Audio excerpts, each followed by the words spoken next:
तशरीफ फरमा सभी बुजुर्ग हजरात,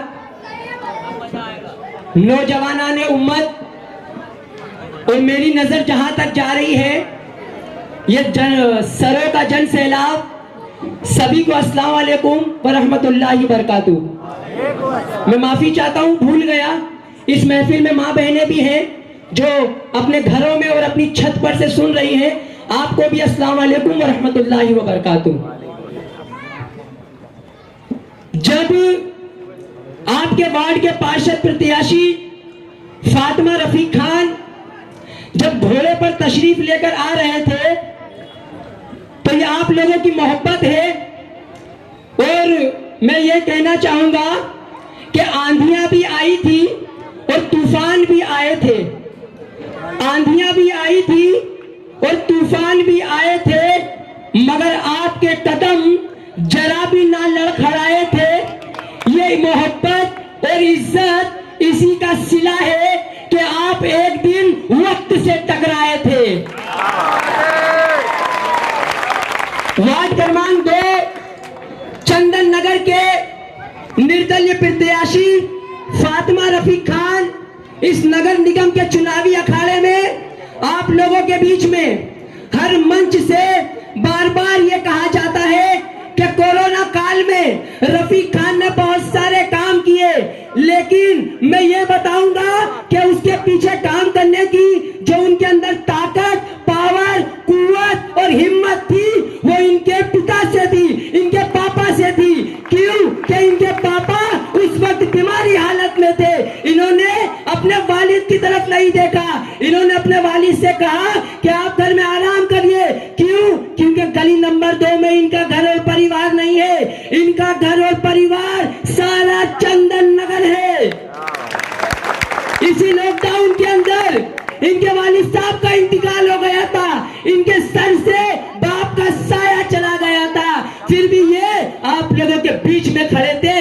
क्या इस कुर्बानी को आप लोग भुला दोगे? बताइए किसके लिए? आंखों के आंसू भी नहीं पूछे थे कि लोग जो आपके सामने कौम मिल्लत की बात करते हैं वो इनके घरों पर लड़ाई और झगड़ा करने के लिए आए थे। बताइए क्या ये कोई माहौल है? लेकिन नहीं, मैं ज्यादा जज्बाती में बात नहीं करूंगा।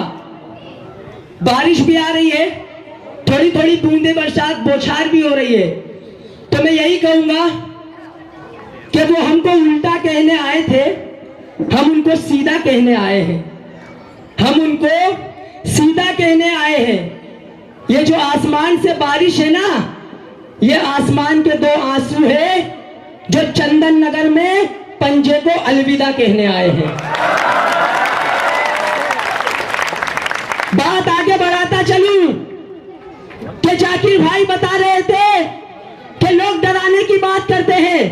यहाँ पे मेरी नई नस्लें खड़ी है, तो मेरी बात सुने कि शेरनी की नस्लें कभी शियार पैदा नहीं करती और हमारी माएं कभी गद्दार पैदा नहीं करती।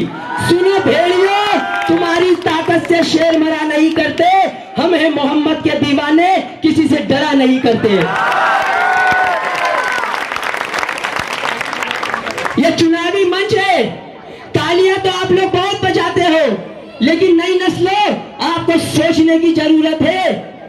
कि मैं बुजुर्गों से मुखातिब हूं कि जब हमारे घर में शादी ब्याह होते हैं, जब एक बाप अपनी बेटी की शादी करता है, उसके निकाह में जिस लड़के को चुनता है, जिस लड़के से शादी करता है ना, तो उस लड़के के बारे में देखते हैं, परखते हैं कि कहीं वो लड़का जुगारी तो नहीं है, कहीं वो लड़का सट्टा तो नहीं चलाता, कहीं उसके 2 नंबर के काम तो नहीं है।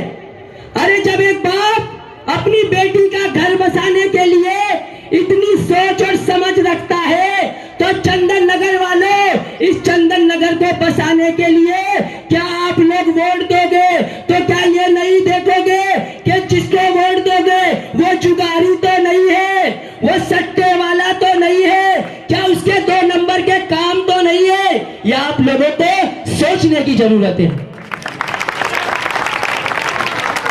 मैं गलत तो नहीं बोल रहा हूं? हुजूर हजरात, आप लोग जब शादी ब्याह करते हैं तो परख होती है ना, तो परख रखना चाहिए। चंदन नगर की आवाम को काम के मुद्दों पर वोट देना है।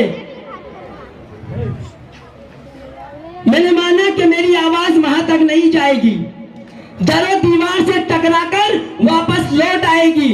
अरे अब भी मौका है, करो इलाज कुछ इन अंधेरों का, वरना हमारी आने वाली नस्लें उजालों को तरस जाएगी। ये जो नई नस्लें हैं, ये चंदन नगर को खरीदने की बात करते हैं।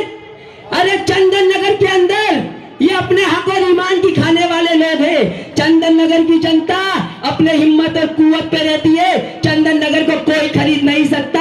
यहाँ पे इंसान अपने खुद की खाता है और खुद की कमाता है। ये नौजवान नस्लें, जब भी आप लोगों को ये सोचना है और ये समझना है कि हमें कैसे इंसान को वोट देना है और कैसे इंसान का साथ देना है।